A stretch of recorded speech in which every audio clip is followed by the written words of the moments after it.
सभी को जोहार और नमस्कार। और मैं हूं माधवेश। आप सभी का हमारे इस आज के फेसबुक लाइव में स्वागत करता हूं। जैसा कि आप जानते हैं कि मैं एक न्यूट्रिशन कोच हूं, मैं एक चाइल्ड न्यूट्रिशन कोच हूं और हमारा मकसद है, मेरा सोच है कि हमारा देश में जो भी बच्चे कुपोषित हैं वो कुपोषित ना हो, वो सुपोषित बच्चे हों, हर बच्चा जो है स्वस्थ हो। और इसके लिए मैंने इस साल में प्रयास किया है, शुरुआत किया है अभी, कि हम लोग हर संडे को, हर रविवार को कोशिश करेंगे कि एक नए चीज़ों के बारे में समझ पाएं, जान पाएं, जिसके माध्यम से आप भी अपने आसपास के गांव समाज, अपने घर परिवार के बच्चे को ठीक ठाक कर सके। उनके साथ कुछ भी थोड़ा वैल्यू अगर ऐड कर पाऊं मैं, तो आप लोग के लिए बहुत बेहतरीन एक गिफ्ट भी होगा हमारी तरफ से। और साथ ही साथ चूंकि हमारे देश में अभी जो है वर्तमान में कई सारे पर्व त्योहार मनाया जा रहा है, उसकी शुभकामनाएं भी देता हूं। कल मकर संक्रांति है, उनका भी शुभकामनाएं। आज पोंगल था, उसका भी शुभकामनाएं। और कल जो बीत गया लोहड़ी पर्व, उसका भी शुभकामनाएं आप सभी को, जो भी हमारे दर्शक हैं। तो जैसा कि मैं बताया था कि आज मैं लाइव जो आने वाला हूं, वो हमारा जो टॉपिक है वो है जो बच्चों के बीच में जो कुपोषण है उनका प्रोटोकॉल क्या है। गवर्नमेंट ने रिसेंट में हाल के दिनों में एक लॉन्च किया है, एक प्रोटोकॉल, जिसको नाम दिया गया है protocol for management of male nutrition in children, ये नाम दिया गया है। और मैं इसको अगर थोड़े दूसरे भाषा में अगर कहूँ तो मैं ये बताने की कोशिश करूंगा सब लोगों के साथ में आज, कि 10 चरण में हम बच्चे को कुपोषण मुक्त कैसे करें।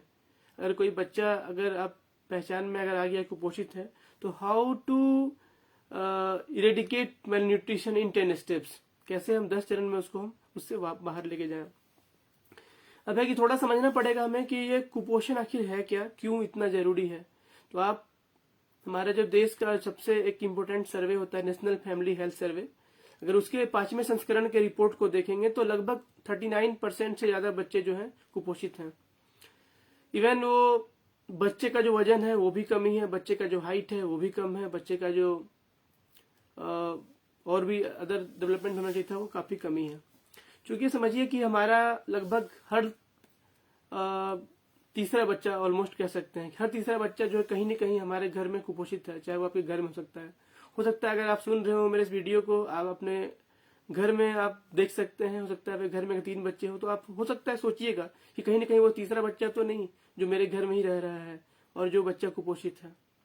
तो इसीलिए इसकी महत्ता इतनी इम्पोर्टेंट है कि अगर वो बच्चे हैं, हमने तो लाइफ बिता दिया, बट हमारे जो बच्चे हैं कहीं ना कहीं उनका जो लाइफ है अभी तो वो भविष्य में देखना बाकी है।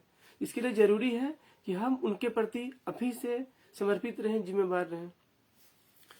तो मैं सोचना चाहूंगा कि ये जो हमारा देश का सबसे इम्पोर्टेंट, अगर आज के टाइम में अगर बोलेंगे तो इश्यू है। आज मैं पहले ही डेटा बता चुका, और अब ये देख सकते हैं कि देश भर में जो भी हैं हमारे बच्चे काफी क्रूशियल स्टेज में हैं, और उनके लिए जरूरी है कि हम इसको डिफरेंट लेवल पे लेके जाएं।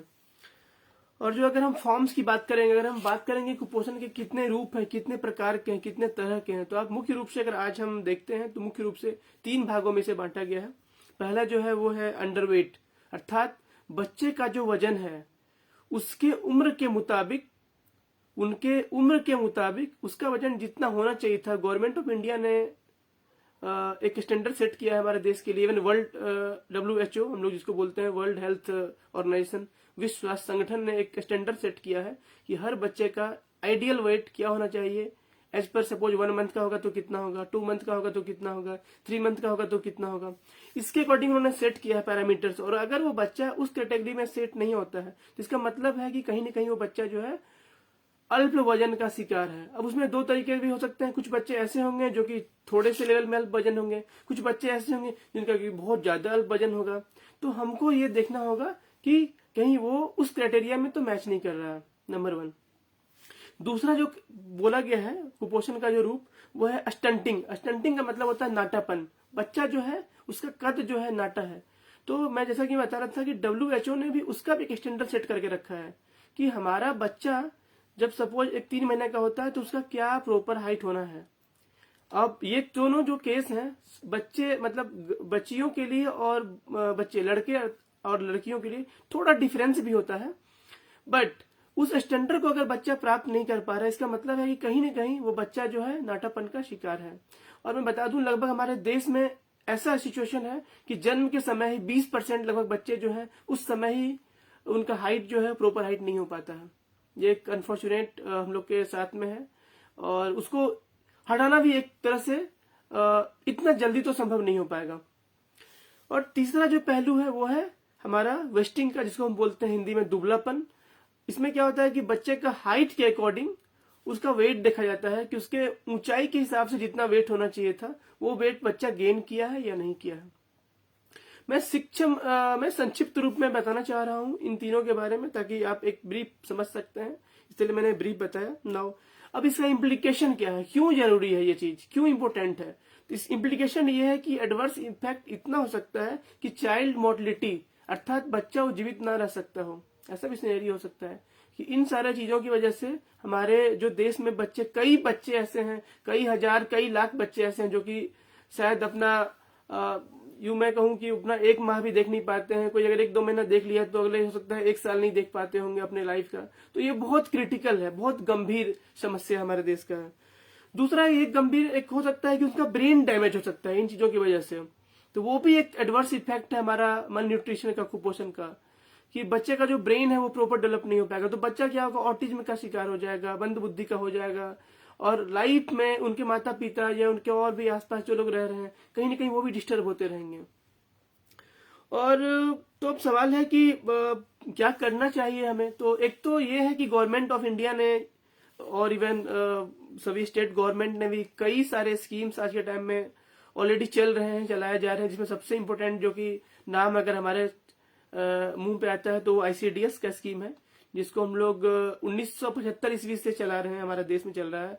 और ये one of the largest scheme of the world है, जो कि विश्व का सबसे बड़ा हम कह सकते हैं बच्चों से रिलेटेड स्कीम है, जिसको हम आंगनवाड़ी सेंटर के नाम से जानते हैं, आंगनवाड़ी केंद्र के नाम से भी जानते हैं, जहाँ पे हर एक बच्चा जो कि 0 से 6 साल का है उनका केयर ट्रीटमेंट भी होता है।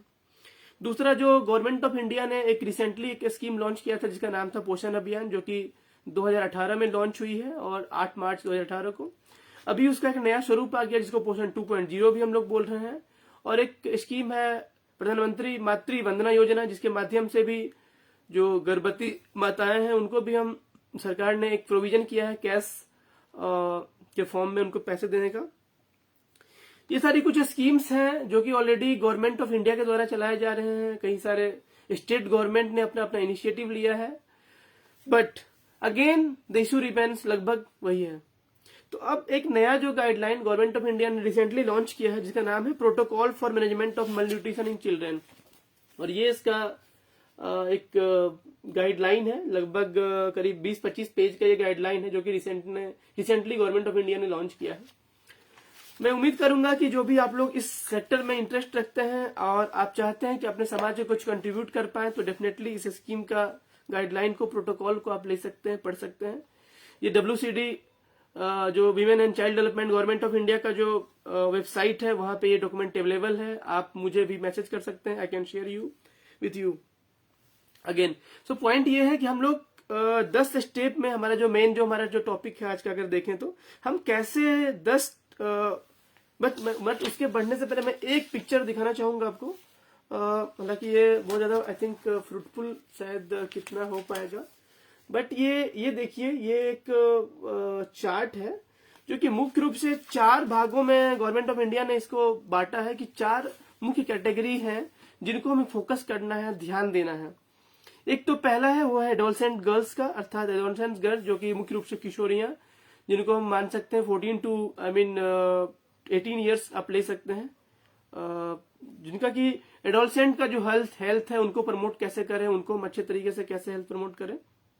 Then awareness about on the marriage age, कैसे उनकी शादी जो है बहुत पहले ना हो, इसके बारे में कैसे ये करें। Even child bearing, child birth करने का समय उनका कब का हो, किस समय में वो कैसे वो चाइल्ड को बर्थ करें, इसके बारे में थोड़ा हमें फोकस करने की जरूरत है।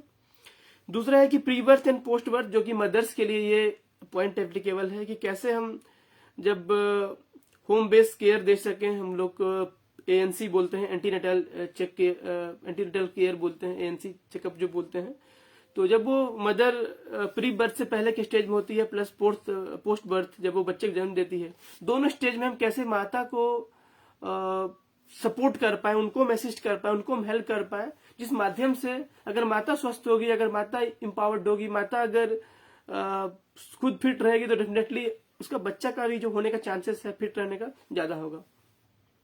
देन जो नया एक इंक्लूजन इस गाइडलाइन में वो बताता है सैम मैनेजमेंट विशेष रूप से 0 to 6 मंथ, जो कि पहले के जो गाइडलाइंस होते थे इस एज ग्रुप को कवर किया नहीं गया था, बट रिसेंटली इन्होंने कवर किया है। सैम मैनेजमेंट हम कैसे करेंगे, विशेष रूप से उन बच्चों को जो कि 0 से 6 माह के हैं, जो कि सबसे क्रिटिकल हैं। उसमें मुख्य रूप से 3-4 जो पॉइंट देखा गया है वो है डायरिया का प्रिवेंशन, कैसे हम डायरिया से बचाएं, और ORS और जिंक से ट्रीटमेंट कैसे करें बच्चे को। Then pneumonia prevention, pneumonia is one of the biggest reason for death in the child. Pneumonia एक बहुत बड़ा मेजर रीजन है चिल्ड्रन के डेथ होने का, तो कैसे हम निमोनिया को भी हम प्रिवेंट करें, कैसे कंट्रोल करें। देन ब्रेस्ट फीडिंग की बात है तो ब्रेस्ट फीडिंग जो फर्स्ट आवर के विद इन फर्स्ट आवर की बात हम करते हैं, प्लस साथ ही साथ अगले 6 मंथ तक सिर्फ केवल दूध ही देना है, माँ का दूध और कुछ भी नहीं, ऐसा हम लोग बोलते हैं, कॉन्सेप्ट सोचते हैं। और चौथा है हमारा इम्यूनाइजेशन, कैसे हम बच्चे को जो इम्पोर्टेंट टीका है, टीकाकरण का जो अभियान है जो भी गवर्नमेंट ऑफ इंडिया चलाती है, हर बच्चे को टीका मिले प्रॉपर्ली, वो टीका अगर करते हैं तो डेफिनेटली हम उसको बेटर कर पाएंगे। और देन सेम 6 to 72 मंथ का अगर केस अगर देखें तो वहां भी कम्प्लीमेंट्री फीडिंग की बात है, अर्थात बच्चे को एडिशनल फूड जो देते हैं 6 महीने के बाद, जब माँ का दूध उतना पर्याप्त नहीं हो पाता है जितना बच्चे की भूख को शांति कर सके, बच्चे की विकास की जरूरत को संपूर्ण कर सके, कंप्लीट कर सके, तो उसके लिए हमें एडिशनल रूप से सप्लीमेंट देना पड़ेगा, बच्चे को खाने पीने देने पड़ेंगे। देन न्यूट्रिशन, उनके बच्चे के पास प्रोटीन प्रॉपर हो, बच्चे को माइक्रो न्यूट्रिएंट्स, अलग अलग तरह के कैल्शियम, मैग्नीशियम, जिंक एक्सेट्रा, बहुत सारे माइक्रो न्यूट्रिएंट्स हमारे शरीर में आवश्यकता होती है, उनको हम हर हाल में बच्चे को अवेलेबल करा पाए। Then again diarrhoea prevention, diarrhoea जो है वो भी एक मेजर रीजन है जहाँ बच्चे को बहुत तेजी से उसका वेट जो है लॉस होता है, तो कैसे हम डायरिया को प्रिवेंट कर पाए, ये इम्पोर्टेंट है। नाउ द पॉइंट इज जो हमारा है, जो हम लोग अपने थोड़ा और पीक पे आते हैं हमारे टॉपिक का, तो जो मैं कह रहा था कि 10 स्टेप्स में कैसे मैं बचा पाऊं बच्चे को, कैसे मैं देख पाऊं, तो सबसे जो पहला स्टेप है ग्रोथ मॉनिटरिंग। तो बच्चे का ग्रोथ मॉनिटरिंग का मतलब है कि बच्चे का हाइट एंड वेट का हर मंथ रिकॉर्ड करना। अगर सिंपल भाषा में मैं कहूं, साधारण शब्दों में मैं कहूं, मैं ज्यादा डिटेल्स जाना नहीं चाह रहा हूं, जो कि हो सकता है हमारे ऑडियंस जो होंगे वो सब तरह के लोग होंगे, हो सकता है इसमें बहुत सारा क्राइटेरिया भी डिफाइन किया गया है, -3SD, -2SD, -Z score, different terms का उपयोग किया गया है, बट मैं नहीं चाहता कि आप लोग थोड़ा इसमें इतना डिटेल जाके उलझे, बट मैं चाहता हूं एक सिंपल अगर हम भाषा में कहें तो ग्रोथ मॉनिटरिंग का मतलब है कि बच्चे का हर माह वजन और ऊंचाई लेना। अगर आप सक्षम हैं तो आप अपने घर में उनके इंस्ट्रूमेंट रख सकते हैं, जिस माध्यम से आप समझ सकते हैं, देख सकते हैं, चेक कर सकते हैं। साथ ही साथ मैं एक आर्टिकल भी लिखा हूं, बहुत जल्द हमारा ये आर्टिकल एक पब्लिश भी होने वाला है, होपफुली 28 जनवरी तक हमारा अमेजन पे ये एक बुक के रूप में पब्लिश भी होने वाला है। मुझे लगता है कि हमारे ऑडियंस को जो फेसबुक में हमारे साथ जुड़े रहते हैं, मैं शेयर भी करूंगा फेसबुक में लिंक आने वाले समय में, आप उस बुक को भी खरीद के, हमारा जो आर्टिकल लिखा हुआ है स्पेशली चाइल्ड ग्रोथ मॉनिटरिंग को लेकर के, जिसमें मैं डिटेल समझाया हूं कौन से इंस्ट्रूमेंट के माध्यम से कैसे हम बच्चे का हाइट एंड वेट मेजरमेंट करते हैं, आप उसको रीड कर सकते हैं। इवन मैंने कई सारे वीडियोज भी बनाया है यूट्यूब में, मैं लिंक शेयर कर दूंगा यहाँ पे अपने फेसबुक का जो हमारा ये लाइव है इसके पोस्ट में। तो सिंपल सा बात है कि हम इसको रिकॉर्ड करें। नंबर दूसरा जो पॉइंट हमारा है वो है सैम चिल्ड्रेन को लेकर के एपेटाइट टेस्ट। एपेटाइट टेस्ट का मतलब है भूख की जांच। बच्चा को खाने में कितना रुचि लग रहा है, या बच्चा खा पा रहा है या नहीं खा पा रहा है, उसको लेकर के गवर्नमेंट ऑफ इंडिया ने एक नया प्रोटोकॉल सेट किया है कि हर बच्चे जिनको हम समझते हैं कि सैम बच्चा है, सैम का मतलब है सीवियरली एक्यूट मेल न्यूट्रिशन, जिसको हम बोलते हैं अति गंभीर कुपोषित श्रेणी में रखते हैं जिन बच्चों को, उनके लिए एक एपेटाइट टेस्ट का विवरण किया गया। एपेटाइट टेस्ट का मतलब होता है कि जो सामग्री जो हम THR टेक होम राशन जो आंगनबाड़ी सेंटर में वितरण किया जाता है, या हॉट कुक मील जो कि हम गर्म खाना बना के देते हैं, हमारा कुछ भी हो सकता है, हमारे घर का बना हुआ खाना, दाल भात सब्जी या खिचड़ी इत्यादि हो सकता है।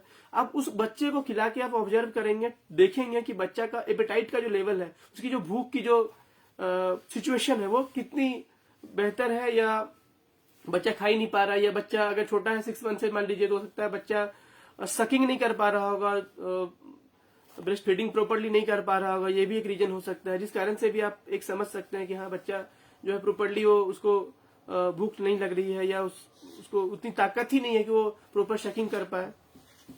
तो ये एक दूसरा पॉइंट है, ये एक इस प्रोटोकॉल का इस माध्यम से हम समझ पाएंगे, नंबर 2 देख पाएंगे। तीसरा जो हमारा है मेडिकल असेसमेंट की बात है यहाँ पर है। The third point is medical assistance, medical assessment. इसमें क्या है कि हम हर एक बच्चे को जो है लगभग एटलीस्ट 3 to 5 डेज का टाइम जो है पीएससी अर्थात प्राइमरी हेल्थ सेंटर हर एक ब्लॉक में ऑलमोस्ट होता है। हर एक ब्लॉक प्रखंड भी बोलते हैं, कई मंडल भी बोलते हैं, वहां पे एक सेंटर होता है जहाँ पे पीएससी प्राइमरी हेल्थ सेंटर जिसको हम बोलते हैं, वहां पे आप जाकर के बच्चे को हेपेटाइटिस टेस्ट करा सकते हैं। उस जगह पे जाकर बाकायदे देखवा सकते हैं, चेक करा सकते हैं कि बच्चे को जो है प्रॉपरली ये तो है नहीं, या कुछ ऐसा डेंजर साइंस तो बच्चे में नहीं है। वो भी एक कुछ हमारा जो डेंजर साइंस होता है, जैसे कि अगर मैं बात करूं डेंजर साइन की तो मैं 1-2 एग्जांपल दूंगा, मैं डिटेल में भी नहीं बताना चाहूंगा आपको, जस्ट 1-2 मैं एग्जांपल दूंगा। अगर डेंजर साइन का मतलब होता है नॉट एक्सेप्टिंग फीड्स, कुछ बच्चे खा नहीं पा रहा है। देन लेथर्जिक एंड अल्टरेटिंग सेंसोरियम, मतलब सेंस थोड़ा उतना बेटर नहीं कर पा रहा है। कफ जो है बहुत ज्यादा हो सकता है, 2 वीक से ज्यादा हो चुका होगा। देन डायरिया के कारण से डिहाइड्रेशन शरीर में काफी हो चुकी होगी, ये भी एक रीजन हो सकता है। तो हम ऐसे चीज से असेसमेंट कर पाएंगे, मेडिकली उसको ट्रीटमेंट कर पाएंगे, मेडिकली देख पाएंगे उसको डॉक्टर की वो बच्चा जो है किस स्टेज पे है। देन चौथा जो पॉइंट इसमें हमारा जो फोर्थ पॉइंट जो बोलता है इस प्रोटोकॉल में, वो बताता है डिसाइड लेवल ऑफ केयर, अर्थात आपको डिसीजन लेना है कि किस लेवल का केयर का जरूरत है उस बच्चे को। अगर बच्चा बहुत ज्यादा सीरियस होगा तो उसके लिए एक एनआरसी न्यूट्रिशन ट्रीटमेंट सेंटर, अलग अलग जगह में अलग नाम दिया गया है। जैसे झारखंड का अगर मैं बात करूं तो यहाँ पे बोला गया है मल न्यूट्रिशन ट्रीटमेंट सेंटर, एमटीसी बोला गया है, यहाँ पे एमटीसी बोला गया है। एमटीसी के माध्यम से आप यहाँ पे ट्रीटमेंट करा सकते हैं, एमटीसी में जाके चेकअप करा सकते हैं, एमटीसी में चेकअप करा सकते हैं मल न्यूट्रिशन ट्रीटमेंट सेंटर में, कि उस जगह पे अगर बच्चा का ज्यादा सीरियस है तो एमटीसी में जाकर के बच्चा को चेकअप कराएंगे, हम देखेंगे, वहां पे ट्रीटमेंट कराएंगे अराउंड 15 डेज के लिए, अराउंड 30 डेज के लिए, इट डिपेंड्स। अगर बच्चा 15 दिन में क्योर हो जाएगा तो 15 डेज बाद हम उसको रिलैक्स कर देंगे, अगर नहीं क्योर हो पाएगा तो सकता है डबल हमें देखना पड़ेगा। कुछ ऐसे होंगे जो कि मीडियम मॉडरेट लेवल के जो सिचुएशन होंगे, उनके लिए हमें क्या करना पड़ेगा कि हम अपने आंगनबाड़ी सेंटर पे विथ हेल्प ऑफ कम्युनिटी, जो हमारे आसपास के गांव समुदाय के लोग हैं, उनके साथ मिलकर के कैसे हम बेटर तरीके से उनको ट्रीटमेंट करा सकें, कैसे तरीके से उनको हम केयर कर सकें, उनको प्रेम दे सकें बच्चे को, तो ये एक हम काम कर सकते हैं। तो ये जो मेरा चौथा पॉइंट है वो है डिसाइड लेवल ऑफ केयर। आपको ये डिसाइड करना है किस लेवल का केयर का जरूरत है इस बच्चे के लिए। नेक्स्ट जो पॉइंट है स्टेप 5, जिसको हम लोग बोलते हैं न्यूट्रिशनल मैनेजमेंट। बच्चे को प्रॉपर न्यूट्रिशन मैनेजमेंट अर्थात उसका जो पोषण का जो है प्रबंधन करना है। अगर लग रहा है कि बच्चे को एडिशनली कुछ खाना देना है तो एडिशनली देंगे, लग रहा है कि कुछ स्पेशल फूड देना है तो स्पेशल फूड देंगे। जैसे कि उदाहरण के लिए बादाम और को भून करके अगर हम उसको पीस दें बारीक तरीके से, साथ ही साथ उसमें और भी कई चीज मिला सकते हैं, काजू भी मिला सकते हैं, या हम यूं कहें कि चीनी के बदले वहां पे जैगरी का कुछ इस्तेमाल कर सकें, थोड़ा बेटर होगा। या हम यूं कहें कि अगर कुछ अदर आइटम इस तरह जिसको बारीक से हम पीस सकें, बारीक से हम कर सकें, और वैसे तरह के कुछ एडिशनल सप्लीमेंट अगर हम दे सकें बच्चे को एडिशनली, तो हम ये देख सकते हैं। और मैं जस्ट एग्जांपल के तौर पे मैं अभी डिटेल नहीं बताना चाह रहा हूँ कि कितना एक एक चीज का जरूरत है, जस्ट मैं 1-2 एग्जांपल दे रहा हूँ। जैसे कि अगर बच्चे 6 माह से 12 माह के बीच के हैं तो उनको हम एनर्जी जो जरूरत पड़ता है कैलोरी में, वो करीब 400 ग्राम्स की जरूरत पड़ती है, 400 कैलोरी जरूरत पड़ती है। अगर बच्चा 1 से 3 साल का है तो उसको 700 ग्राम कैलोरी की आवश्यकता पड़ती है, और बच्चा अगर 3 से 6 साल का है तो उसको 800 कैलोरी की आवश्यकता पड़ती है।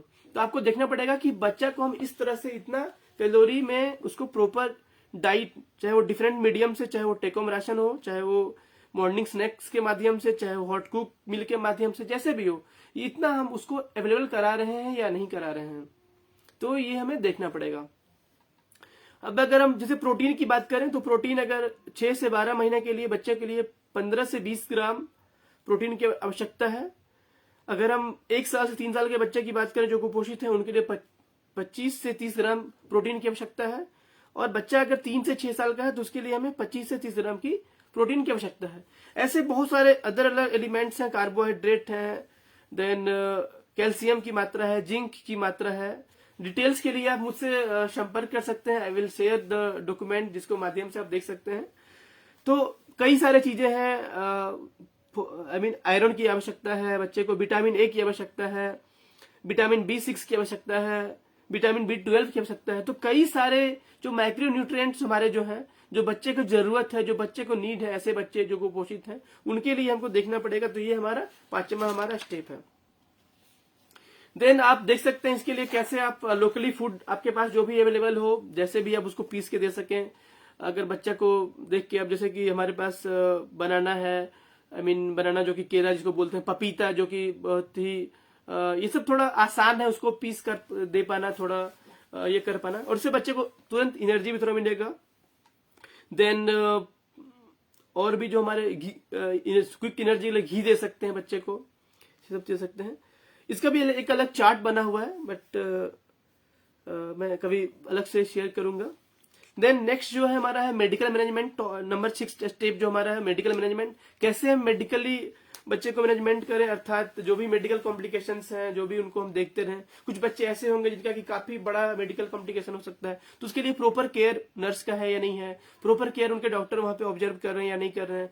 जब कभी आप जाएंगे MTC मल न्यूट्रिशन ट्रीटमेंट सेंटर, जो झारखंड में लगभग 97 मल न्यूट्रिशन ट्रीटमेंट सेंटर है, जहां पे लगभग 10 बेड, 20 बेड, 15 बेड होते हैं, जो इस प्रकार के बच्चे के लिए डेडिकेटेड है, जहां पे हम नॉर्मल तरह से ट्रीटमेंट नहीं कर सकते, कुछ एबनॉर्मल जो सिचुएशन में आ जाते हैं उनके लिए।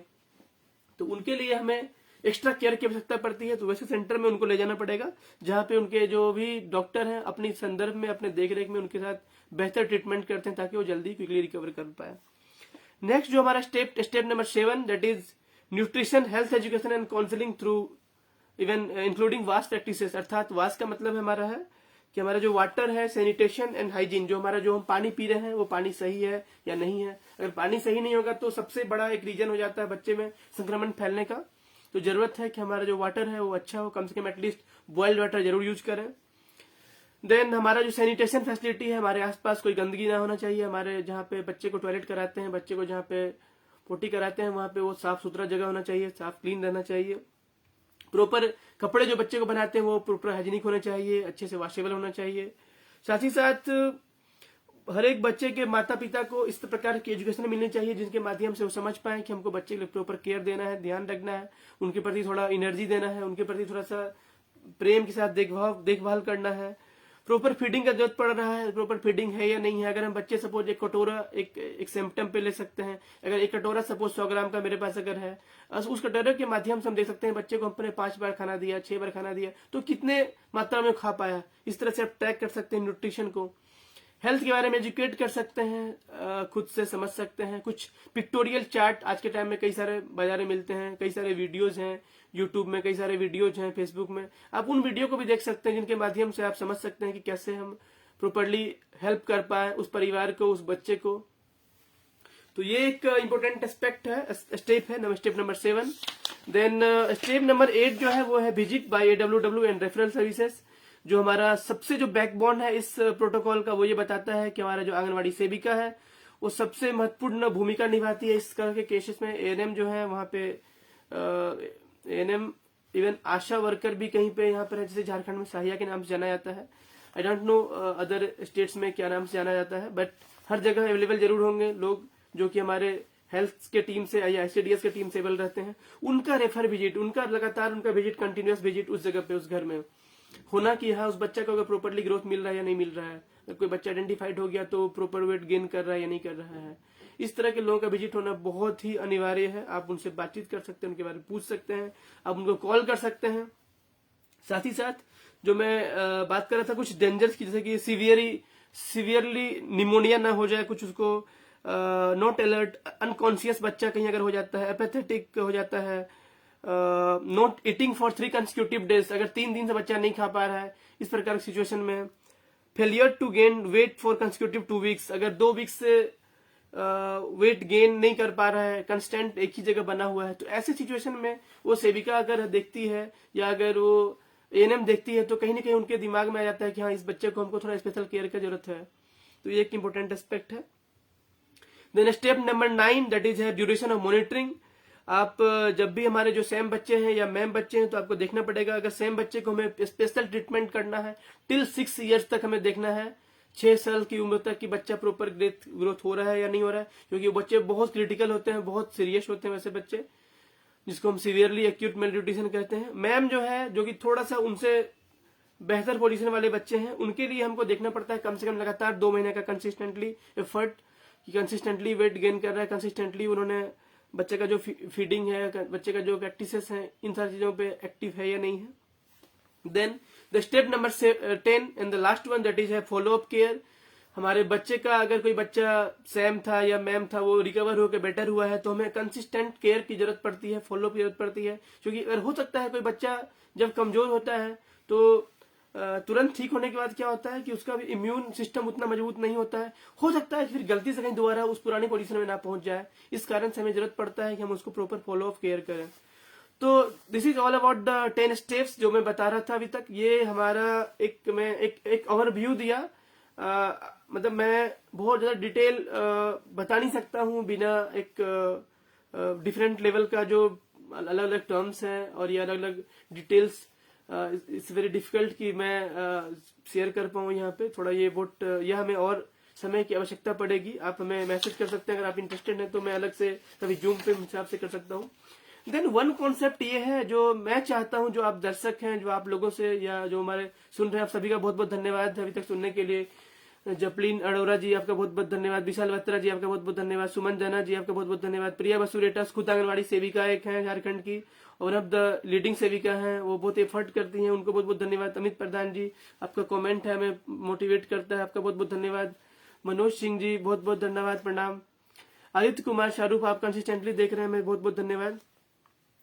नाउ मैं जो चाहता हूं, मैं जो सोचता हूं कि जो हम कर सकते हैं, जो हम अपने आसपास में, अगर मान लीजिए कि हमारे घर में जो बच्चा, हमारा घर बच्चा है मजबूत है, स्ट्रांग है, तो हम अपने आसपास के जो बच्चे हैं, कुछ ऐसे बच्चे जो कि कमजोर हैं, जो इस प्रकार की कैटेगरी में आ चुके हैं, जो लग रहा है जिनको स्पेशल केयर की आवश्यकता पड़ती है, जहाँ लग रहा है आपको कि उनके घर में उतने शायद सोर्स ऑफ फंड नहीं है या उनके पास इतनी कैपेसिटी नहीं है, कुछ कमी की वजह से थोड़ा वो दिक्कत हो रहा है, हम एक कॉन्सेप्ट उनको सोच सकते हैं कि हम लोग बोल सकते हैं कि मतलब बच्चा गोद लेना टाइप का। मतलब आप उस बच्चे को, मैं ये नहीं कहता हूं कि आप पूरे समय के लिए गोद ले रहा हूं, आप बच्चे को गोद इस प्रकार ले रहे हैं कि उस बच्चे की अगर प्रॉपर केयर में कुछ अगर आवश्यकता पड़ती है, आपकी सपोर्ट की, आपकी मेहनत की, तो आप उस चीज को मुहैया करा सकें, आप उसको अवेलेबल करा सकें अपने स्तर से, या ट्रैक कर सके कि हाँ मेरे नजर में कि हाँ भैया मेरे कॉलोनी में, मेरे मोहल्ला में एक बच्चा है XYZ, उसका नाम राम या सीता है या कोई और नाम भी हो सकता है,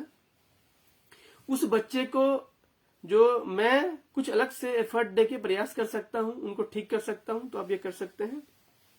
अगर ये संभव ना हो पा रहा हो तो आप निश्चित रूप से आप मुझे संपर्क कर सकते हैं। मैंने खुद एक ऑर्गेनाइजेशन का गठन किया है, माधवेश फाउंडेशन का, जिसके माध्यम से मेरा मिशन है कि मैं 10 लाख बच्चे के माता पिता को मदद करूं, उनके बच्चे की वृद्धि निगरानी के लिए, उनके बच्चे को कोई सपोर्ट जहां तक मैं कर सका हूं, जो भी लेवल का मैं एफर्ट कर सकूं, चाहे वो हमारा कंटेंट मदद कर पाए, चाहे उनको कहीं पे एक दूसरे डिपार्टमेंट से इंटरलिंकिंग की आवश्यकता हो, चाहे कुछ और मदद जो हम कर सकते हैं, या कुछ ऐसे इंस्टीट्यूशन जहां पे बच्चे को ऑटिज्म से लेकर भी कुछ इश्यू को रिजॉल्व किया जा सकता है, तो मैं खुद निकला हूं एक मिशन पे, आपसे मदद चाहूंगा। आपके आसपास कोई भी अगर बच्चा ऐसा दिखता है, कोई भी इस क्रिटिकल जोन में दिखता है, आप निश्चित तौर से मुझे संपर्क कर सकते हैं।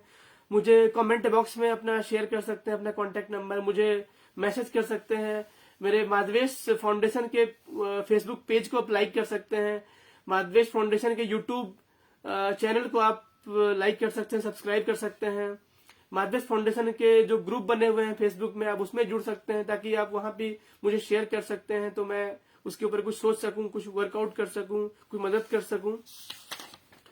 एंड बहुत सारे एनेक्चर्स हैं इस गाइडलाइन में लगे हुए, बट मैं समझ सकता हूँ कि ये थोड़ा इतना आसान नहीं है यहाँ पे विदाउट दैट चार्ट उसको एकदम से एक्सप्लेन करके समझ पाना, तो ये थोड़ा टिपिकल है। और मैं चाहूंगा उसको मैं नेक्स्ट कभी एक अलग सेपरेट डे में, कभी अगर जूम पे या कुछ अलग प्लेस में उसको रिकॉर्ड करके अगर शेयर कर पाऊँ, that would be a greater help. And then मैं बोला कि जो आपसे मैं उम्मीद यही करता हूँ कि आप अपने आसपास, अपने समाज के आसपास जो भी हैं, उनको आप मदद कर पाए, जो भी आप उनको बच्चे को गोद ले रहे हैं, बड़ी मदर्स का कॉन्सेप्ट करें, दोनों लोग मिलजुल के बातचीत करें, उनको हेल्प करें, मदद करें, और आवश्यकता पड़ने मुझे संपर्क करें डेफिनेटली। और एक इम्पोर्टेंट है कि हमारा जो पंचायती राज सिस्टम का जो पंचायत है, आप उसमें भी इस टॉपिक को अगर आप कम से कम लोगों के संज्ञान में लेके आ जाएं, लोगों को बता सकें, लोगों को समझा सकें, तो इस कारण से क्या हो सकता है कि उस पंचायत में इस चीज के प्रति एक सेंसिटाइजेशन होगा, उसका एक दिमाग में चलेगा वहां पे कि ये भी एक इम्पोर्टेंट पहलू जिसमें भी वर्कआउट करना है, तो लोग सोच सकते हैं। देन आप लोगों से किसी का कोई अगर क्वेश्चन है, कुछ सवाल है आपके मन में कुछ अगर, तो आप इस संबंध में तो आप मुझसे चैट बॉक्स में मुझे मैसेज कर सकते हैं, ताकि मैं कुछ भी अगर हो पाए तो मैं आपको और समझा सकूं, बता सकूं, थोड़ा प्रयास कर सकूं। ये एक मेरा प्रयास है, एफर्ट है कि मैं इस टॉपिक पे लोगों को थोड़ा अवेयर कर सकूं, स्पेशली चाइल्ड न्यूट्रिशन को लेकर के, मदर एंड चाइल्ड न्यूट्रिशन को लेकर के, और कुछ नॉलेज आप लोग को शायद दे सकूं। मुझे लगता है कुछ वैल्यू थोड़ा भी अगर आपके लाइफ में अगर इन चीजों का हो पाएगा तो मेरा ये सौभाग्य होगा कि मैं कुछ मदद कर पाऊंगा आप लोग का, या आपके आसपास कोई बच्चे ऐसे हैं, कोई परिवार ऐसे हैं जिनको आप ये कंटेंट हमारा शेयर कर सकते हैं, उनको बता सकते हैं। कोई आपके कोई कमेंट है तो आप शेयर कर सकते हैं। किन्हीं का कोई क्वेश्चन है तो आप अगर आप जुड़ना चाहें मुझसे अगर लाइव में, तो लाइव में आके भी मुझसे जुड़ सकते हैं। किसी को अगर आना चाहते हैं तो आप मेरे साथ कैमरा में भी आके आप कुछ क्वेश्चन पूछ सकते हैं। अगर कोई इंटरेस्टेड है तो आप मुझे बता सकते हैं।